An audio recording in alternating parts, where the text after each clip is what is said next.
Okay, everybody, thanks for stopping by. I promised this one really quick. Night time, I'm at the back. With the poor lighting, what I'm actually doing out here is I'm in the process of setting up a 24 volt system. I've got some lithium batteries coming, which are being sent out to me, and they've asked me to set up a 24 volt system. I've purchased some bits and pieces, a charger, 24 volt charger, 24 volt inverter. I actually purchased 2 of those. One of those is going back, video on that to come. I'll cut that in, actually. I'll cut a little bit in here about the inverter and let you know which one's going to go back.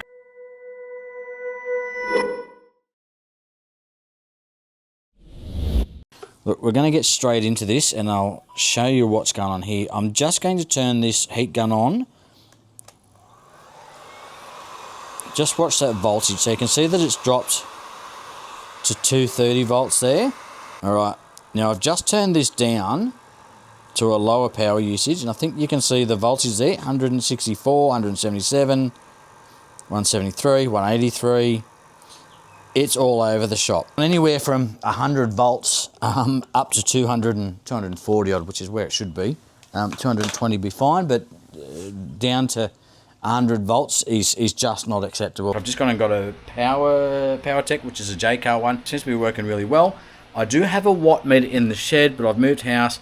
Don't ask me where it is, right? So I thought I need to go and buy one. And while I was on Amazon, there was 2 for around about 20 bucks. Sorry, the Mozzies are getting me here. There was 2 for around about 20 bucks. And I thought I'm going to try both of these. But straight away off the bat, one is just much more usable than the other. So the other one's going to go back, and I'm going to go in and order a second one of this one. Simply from a readability perspective, just because you can actually see the screen. So I can't remember the brand of this one. This one is KETOTEK. Never heard of any brand. The other one's just a white generic box. So that was the big one here.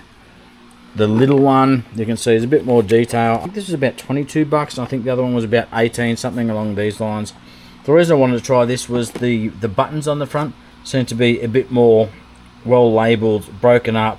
Rather than just constantly pushing function to try and go through on this one to try and pick the setting that you're trying to read, you can just go straight to the individual menus or buttons, and then you're going to get your display on the screen.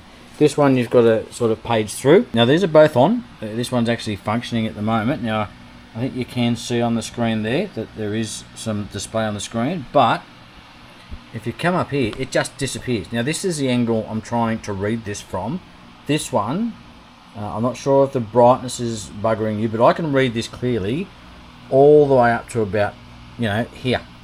So this I can read from pretty much every angle, and it still does have the plastic on. This one, even sort of at this angle, I can't read anything. It's just the writing's disappeared. Made even worse when you turn the light on. So to read that, you've kind of got to get right down here in front of it, which means I've been lifting this thing up, and I'll just give you a quick look. I mean, the light's gone off again already, but there's your function. Now I've actually got to see this. I'm actually reading this off the camera screen because I literally cannot see anything on that except the blue screen. So I think that was the hertz, that was the maximum wattage output. I think that's a dollar thing. I can't really tell. That's the current wattage out at the moment. Again, I can see numbers, but I can't see the details on the screen, on the back of the camera screen. I think that's power usage or something like that. Voltage with, I think, I'm trying to see on here, I think we've got 50 hertz down here showing you the frequency. Interestingly, this one does, see, I've got it cycle all the way back to the voltage. It is showing 231.6. Now if I go over here, I can just go voltage. 230.6, so there is a 1 volt discrepancy, and you can just see how quickly the light goes off this. You can go to costs over here. You have to input the cost or something into it, and then this up and down just, doesn't seem to do anything. I'm sure it does.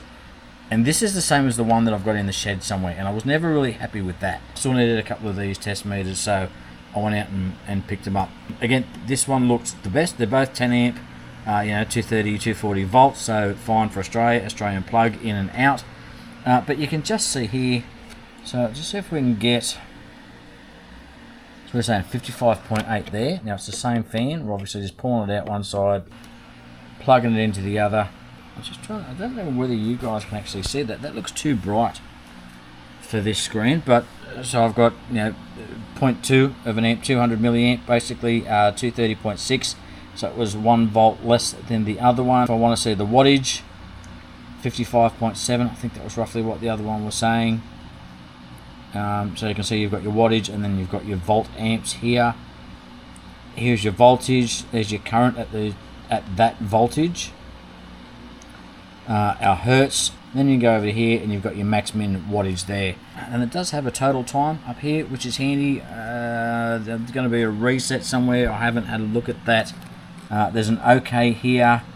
There's a memory button here. There's a return button up and down. I haven't actually had a look at the menu on either of these, but this looks like obviously there's going to be menus and stuff involved as well. Let's just press and hold the OK button. Yeah, see, look, it just seems to be pretty easy to be able to navigate. It's just nice to have these buttons go straight into the menus. They both work, or certainly appear to work. I just can't see the screen on this mongrel, and so it's going back, and I'm going to go and order myself a second one of these. So that's it. That's the two 240 volt power meters.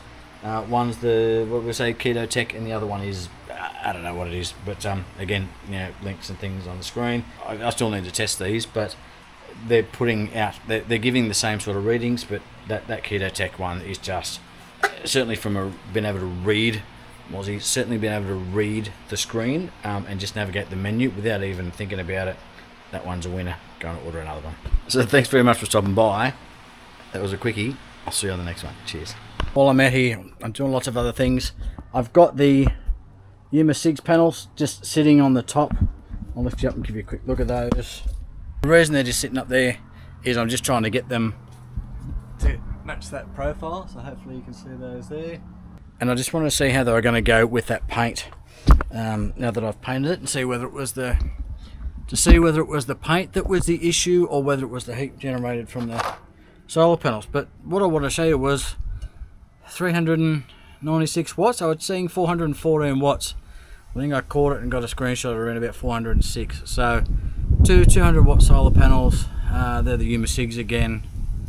I think we're getting overcast conditions. Okay, we're dropping down to about 300. See the conditions that we've got up there. It's cloudy, it's overcast, but it is around about that 25 degrees, which is how they test these things. Alright, we're going back up. I just really like to catch it on camera if I could for you. I mean, I've got a screenshot. There we go, there's at least 400 watts. Alright, back to 309. Keeping in mind, these are sitting flat on that roof, and that roof is hot because I had the fridge out here a little bit earlier while I was doing some work, and I was, had some stuff resting on it, and then I put my arm on it and nearly burnt myself. Like, it's that bloody hot. So that roof is still filthy hot, and I'm still seeing maximum power out of those panels. They impress me every day, these things.